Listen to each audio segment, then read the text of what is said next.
Hello दोस्तों, हिंदी की आशा channel में आपका स्वागत है। आज हम पाठ 16 पतझर में टूटी पत्तियां के प्रश्न उत्तर करेंगे। मौखिक। निम्नलिखित प्रश्नों के उत्तर एक दो पंक्तियों में दीजिए। प्रश्न 1। शुद्ध सोना और गिन्नी का सोना अलग क्यों होता है? उत्तर। शुद्ध सोना और गिन्नी का सोना अलग होता है क्योंकि गिन्नी के सोने में थोड़ा सा तांबा मिलाया जाता है, इसलिए वह ज्यादा चमकता है और शुद्ध सोने से मजबूत भी होता है। शुद्ध सोने में किसी भी प्रकार की मिलावट नहीं होती। प्रश्न 2। प्रैक्टिकल आइडियलिस्ट किसे कहते हैं? उत्तर। प्रैक्टिकल आइडियलिस्ट उन्हें कहते हैं जो आदर्शों को व्यवहारिकता के साथ प्रस्तुत करते हैं। इनका समाज पर गलत प्रभाव पड़ता है क्योंकि ये कई बार आदर्शों से पूरी तरह हट जाते हैं और केवल अपने हानिलाभ के बारे में सोचते हैं। ऐसे में समाज का स्तर गिर जाता है। प्रश्न 3। पाठ के संदर्भ में शुद्ध आदर्श क्या है? उत्तर। पाठ के संदर्भ में शुद्ध आदर्श वे हैं जिनमें व्यावहारिकता का कोई स्थान न हो, केवल शुद्ध आदर्शों को महत्व दिया जाए। शुद्ध सोने में तांबे का मिश्रण व्यावहारिकता है, तो इसके विपरीत शुद्ध सोना शुद्ध आदर्श है। प्रश्न 4। लेखक ने जापानियों के दिमाग में स्पीड का इंजन लगने की बात क्यों कही है? उत्तर। लेखक ने जापानियों के दिमाग में स्पीड का इंजन लगने की बात इसलिए कही क्योंकि वे तीव्र गति से प्रगति करना चाहते हैं, महीने के काम को एक दिन में पूरा करना चाहते हैं, इसलिए उनका दिमाग भी तेज रफ्तार से स्पीड इंजन की भांति सोचता है। प्रश्न 5। जापानी में चाय पीने की विधि को क्या कहते हैं? उत्तर। जापानी में चाय पीने की विधि को चायु कहते हैं। प्रश्न 6। जापान में जहां चाय पिलाई जाती है उस स्थान की क्या विशेषता है?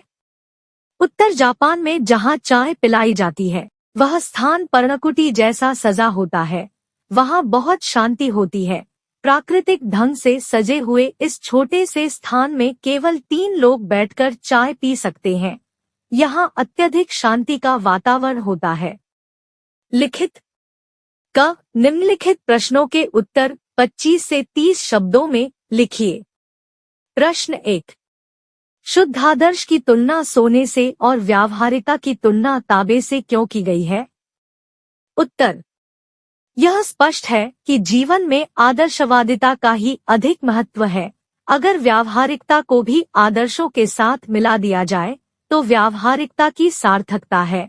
समाज के पास जो आदर्श रूपी शाश्वत मूल्य है वे आदर्शवादी लोगों की ही देन है। व्यवहारवादी तो हमेशा लाभहानि की दृष्टि से ही हर कार्य करते हैं। जीवन में आदर्श के साथ व्यावहारिकता भी आवश्यक है क्योंकि व्यावहारिकता के समावेश से आदर्श सुंदर व मजबूत हो जाते हैं। प्रश्न 2। चाजीन ने कौन सी क्रियाएं गरिमापूर्ण ढंग से पूरी की?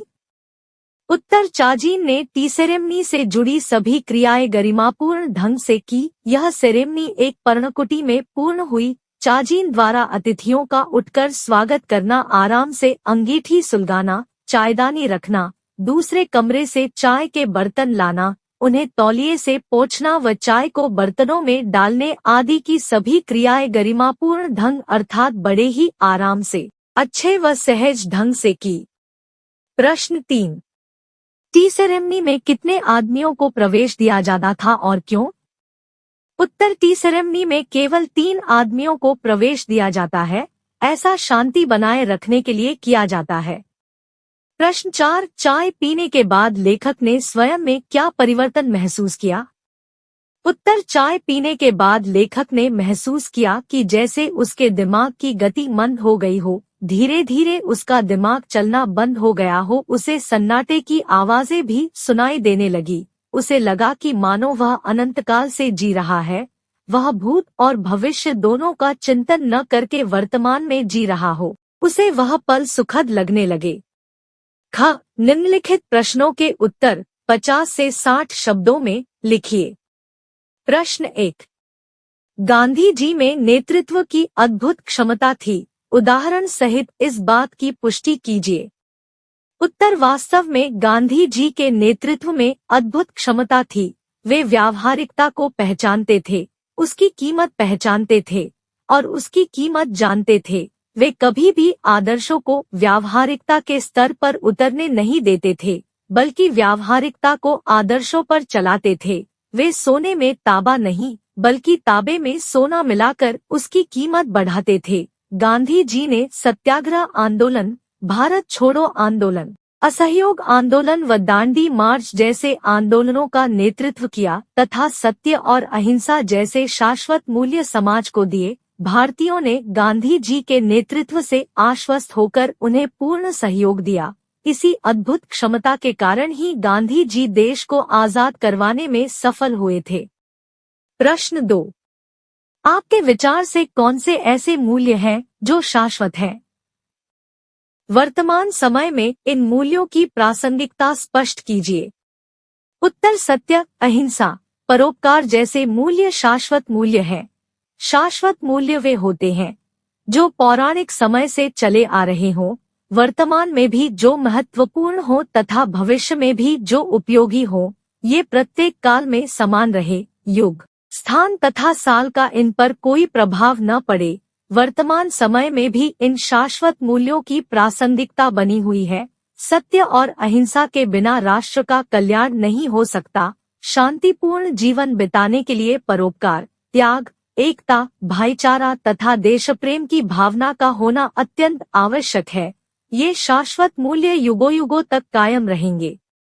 प्रश्न 3, अपने जीवन की किसी ऐसी घटना का उल्लेख कीजिए जब 1. शुद्ध आदर्श से आपको हानिलाभ हुआ हो। उत्तर, मेरे जीवन में एक बार ऐसी घटना हुई थी जिसने मुझे बहुत दुखी किया था। मैंने मास्टर जी से ऐसे लड़के की शिकायत कर दी थी जो स्कूल में चोरियों किया करता था। मास्टर तो प्रसन्न हुए, परंतु लड़के ने छुट्टी के बाद अपने साथियों के साथ मिलकर मेरी हड्डियां तोड़ दी। मुझे प्लास्टर तो बंधा ही, घरवालों के जो पैसे खर्च हुए अलग, साथ ही 1 महीने छुट्टी लेकर घर पर रहना पड़ा। मुझे शुद्ध आदर्श अपनाने की बड़ी कीमत चुकानी पड़ी। 2. शुद्ध आदर्श में व्यावहारिकता का पुट देने से लाभ हुआ हो। उत्तर, व्यवहार में व्यावहारिकता लाना जरूरी है। 1 महीने बाद जब स्कूल पहुंचा तो पिछला काम पाने के लिए स्कूल के सबसे अच्छे छात्र को खुश करने के लिए उसकी तारीफ की, उसको सराहा और कक्षा कार्य मांगा तो उसने तुरंत मदद कर दी। प्रश्न 4, शुद्ध सोने में तांबे की मिलावट या तांबे में सोना। गांधी जी के आदर्श और व्यवहार के संदर्भ में यह बात किस तरह झलकती है? स्पष्ट कीजिए।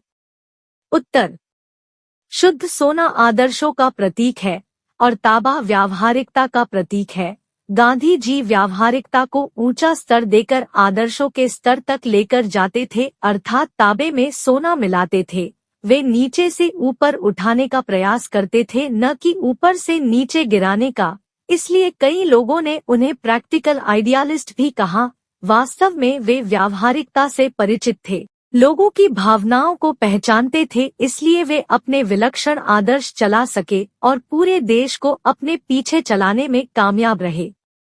प्रश्न 5, गिरगिट कहानी में आपने समाज में व्याप्त अवसरानुसार अपने व्यवहार को पल पल में बदल डालने की एक बानगी देखी। इस पाठ के अंश गिन्नी का सोना के संदर्भ में स्पष्ट कीजिए कि आदर्शवादिता और व्यावहारिकता इनमें से जीवन में किसका महत्व है?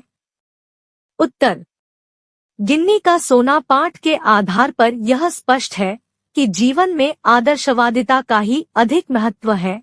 अगर व्यावहारिकता को भी आदर्शों के साथ मिला दिया जाए तो व्यावहारिकता की सार्थकता है। समाज के पास जो आदर्श रूपी शाश्वत मूल्य है वे आदर्शवादी लोगों की ही देन है। व्यवहारवादी तो हमेशा लाभहानि की दृष्टि से ही हर कार्य करते हैं। प्रश्न 6, लेखक के मित्र ने मानसिक रोग के क्या क्या कारण बताए? आप इन कारणों से कहां तक सहमत हैं? उत्तर, लेखक के मित्र ने मानसिक रोग का कारण बताया कि जापानियों ने अमेरिका की आर्थिक गति से प्रतिस्पर्धा करने के कारण अपनी दैनिक दिनचर्या की गति बढ़ा दी। यहाँ कोई चलता नहीं बल्कि दौड़ता है। वे 1 महीने का काम 1 दिन में करने का प्रयास करते हैं। इस कारण वे शारीरिक व मानसिक रूप से बीमार रहने लगे हैं। लेखक के ये विचार सत्य है, क्योंकि शरीर और मन मशीन की तरह कार्य नहीं कर सकते और यदि उन्हें ऐसा करने के लिए विवश किया गया तो उनकी मानसिक संतुलन बिगड़ जाना अवश्यंभावी है। प्रश्न 7। लेखक के अनुसार सत्य केवल वर्तमान है, उसी में जीना चाहिए। लेखक ने ऐसा क्यों कहा होगा? स्पष्ट कीजिए। उत्तर। इसका आशय है कि लेखक के अनुसार सत्य केवल वर्तमान है। वर्तमान में जीना इसलिए आवश्यक है क्योंकि ऐसा करने से स्वास्थ्य ठीक रहता है और जीवन में उन्नति होती है। यदि हम भूतकाल के लिए पछताते रहेंगे या भविष्य की योजनाएं ही बनाते रहेंगे तो दोनों बेमानी या निरर्थक हो जाएंगे। हम भूतकाल से शिक्षा लेकर तथा भविष्य की योजनाओं को वर्तमान में ही परिश्रम करके कार्यान्वित कर सकते हैं। भगवान कृष्ण ने गीता में भी वर्तमान में ही जीने का संदेश दिया है ताकि मनुष्य तनाव रहित मुक्त रहकर स्वस्थ तथा खुशहाल जीवन बिता सके। निम्नलिखित के आशय स्पष्ट कीजिए। प्रश्न 1। समाज के पास अगर शाश्वत मूल्यों जैसा कुछ है तो वह आदर्शवादी लोगों का ही दिया हुआ है। उत्तर। इसका आशय है कि समाज के पास अगर शाश्वत मूल्यों जैसा कुछ है तो वास्तव में यह धरोहर आदर्शवादी लोगों की ही दी हुई है। जैसे गांधी जी का अहिंसा और सत्याग्रह का संदेश, राजा हरिश्चंद्र की सत्यवादिता तथा भगत सिंह की शहादत आदि अनेक हमारे प्रेरणा स्रोत हैं। हम इनके दिखाए रास्ते पर चलते हैं और इनके गुणों को आचरण में लाते हैं। प्रश्न 2। जब व्यावहारिकता का बखान होने लगता है तब प्रैक्टिकल आइडियलिस्टों के जीवन से आदर्श धीरे धीरे पीछे हटने लगते हैं और उनकी व्यावहारिक सूझबूझ ही आगे आने लगती है। उत्तर। जब आदर्श और व्यवहार में से लोग व्यावहारिकता को प्रमुखता देने लगते हैं और आदर्शों को भूल जाते हैं तब आदर्शों पर व्यावहारिकता हावी होने लगती है। प्रैक्टिकल आइडियलिस्टिक लोगों के जीवन में स्वार्थ व अपनी लाभहानि की भावना उजागर हो जाती है। प्रैक्टिकल आइडियलिस्ट एक ऐसा व्यक्तित्व है जिसमें आदर्श एवं व्यवहार का संतुलन होता है, लेकिन यदि आज के समाज को ध्यान में रखे तो इस शब्द में व्यावहारिकता को इतना महत्व दे दिया जाता है कि उसकी आदर्शवादी विचारधारा अदृश्य होकर केवल व्यावहारिकता के रूप में ही दिखाई देने लगती है। आदर्श व्यवहार के उस स्तर पर जाकर अपनी गुणवत्ता खो देता है और धीरे धीरे आदर्श मूल व्यवहार के हाथों समाप्त हो जाता है। प्रश्न 3। हमारे जीका की रफ्तार बढ़ गई है। यहाँ कोई चलता नहीं बल्कि दौड़ता है, कोई बोलता नहीं बकता है। हम जब अकेले पढ़ते हैं तब अपने आप से लगातार बड़बड़ाते रहते हैं। उत्तर। जापान के लोगों के जीवन की गति बहुत अधिक बढ़ गई है, इसलिए वहाँ लोग चलते नहीं बल्कि दौड़ते हैं। कोई बोलता नहीं है बल्कि जापानी लोग बकते हैं और जब ये अकेले होते हैं तो स्वयं से ही बड़बड़ाने लगते हैं, अर्थात स्वयं से ही बातें करते रहते हैं। प्रश्न 4। अभी क्रियाएं इतनी गरिमापूर्ण ढंग से की कि उसकी हर भंगिमा से लगता था मानो जय जयवंती के सुर गूंज रहे हों। उत्तर। लेखक जब अपने मित्रों के साथ जापान की टी सेरेमनी में गया तो चाजी ने झुककर उनका स्वागत किया। लेखक को वहां का वातावरण बहुत शांतिमय प्रतीत होता है। लेखक देखता है कि वहां की सभी क्रियाएं अत्यंत गरिमापूर्ण ढंग से की गई। चाजीन द्वारा लेखक और उसके मित्र का स्वागत करना, अंगीठी जलाना, चायदानी रखना, बर्तन लगाना, उन्हें तौलिए से पोंछना, चाय डालना आदि सभी क्रियाएं मन को भाने वाली थी। यह देखकर लेखक भाव विभोर हो गया। वहां की गरिमा देखकर लगता था कि जय जयवंती राग का सुर गूंज रहा हो। धन्यवाद। पढ़ते रहिए, बढ़ते रहिए।